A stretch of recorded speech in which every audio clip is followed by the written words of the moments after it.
Praise the lord. Good morning. ప్రభు పేరట ఈ ఉదయకాల సమయంలో మీకు అందరికీ కూడా ప్రత్యేకమైనటువంటి శుభాభివందనాలు తెలియజేస్తున్నాను. ప్రియ దేవుని బిడ్డలారా, ఈ ఉదయకాల సమయంలో గుడ్ న్యూస్ ని ధ్యానిద్దామా? పరిశుద్ధ బైబిల్ గ్రంథం నుంచి కీర్తనల గ్రంథము 13వ అధ్యాయం 1వ వచనం.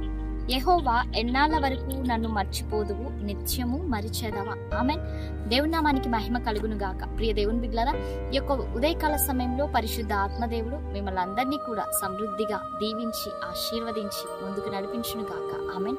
ఈ రోజున దేవుడు మనతో మాట్లాడుతూ ఉంటున్నాడు. ఇక్కడ కీర్తనాకారుడు చెప్తున్నటువంటి మాట, యెహోవా ఎన్నాళ్ళ వరకు నన్ను మర్చిపోదు, నిత్యము మరిచెదవా అని ఒక క్వశ్చన్ మార్క్ ని దేవుని అడుగుతా ఉంటున్నాడు. ఒక క్వశ్చన్ మార్క్ చూస్తూ ఉంటున్నాం ఈ యొక్క 13వ అధ్యాయంలో. ప్రియ దేవుని బిడ్డలారా, ఈ అధ్యాయం అంతటిలో కూడా మనం చూడగలిగినట్లయితే చాలా సార్లు దావీదు దేవుణ్ణి ప్రశ్నించినట్లు చూస్తూ ఉంటున్నాం. ఆయన ఏ సమస్యలో ఉన్నాడో, ఏ ఇబ్బందిలో ఉన్నాడు, ఏ కష్ట నష్టంలో ఉన్నాడో గాని, అయితే ప్రియ దేవుని బిడ్డలారా, మనము కూడా కొన్ని సందర్భాల్లో మనకున్నటువంటి సమస్యలు తట్టుకోలేక మీరిపోయినటువంటి సందర్భంలో మనము ఆ సమస్యలో ఉంటూ అలసిపోయి ఏం చేస్తాము అంటే కొన్ని సందర్భాల్లో దేవుణ్ణి క్వశ్చన్ చేసేటువంటి రీతిలో మనం ఆలోచిస్తాం.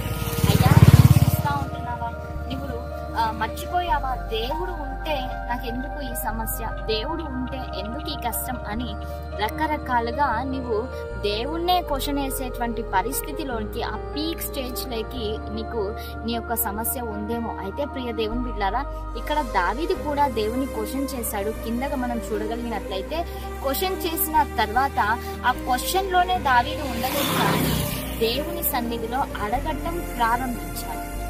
నీకున్నటువంటి సమస్యలో ఇంకా ఆ సమస్య గురించి నువ్వు ఆలోచిస్తూ అలానే ఉండిపోతే ఆ సమస్యకు నీ దగ్గర జవాబు ఉండకపోవచ్చు.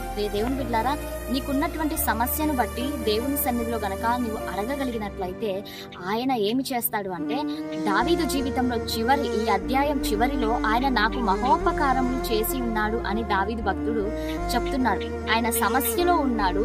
సమస్యలో ఉన్న తర్వాత ఆ సమస్యలోనే ఉన్నాను అని నేను ఆలోచించకుండా దేవుణ్ణి అడగాడు. దేవుణ్ణి అడిగిన తర్వాత దేవుడు నా జీవితంలో మహోపకారములు చేసి ఉన్నాడు అని చెప్తా ఉంటున్నాడు.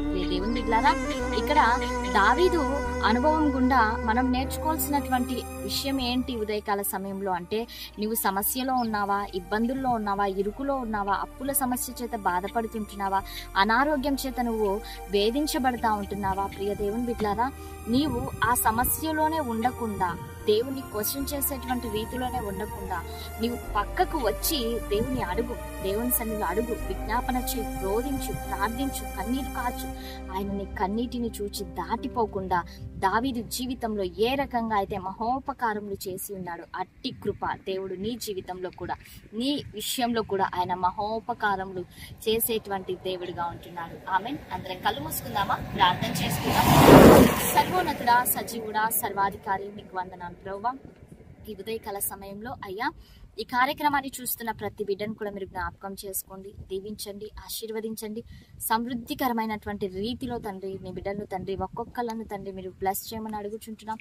చక్కటి ఆరోగ్యములను, బలమును, శక్తిని దయచేసి ఈ దిన సమృద్ధి చేత ప్రతి ఒక్కరిని కూడా మీరు ఆశీర్వదించమని యేసయ్య శక్తి కలిగిన నామంలో అడిగి వేడుకొని పొందింటున్నాము తండ్రి. ఆమేన్.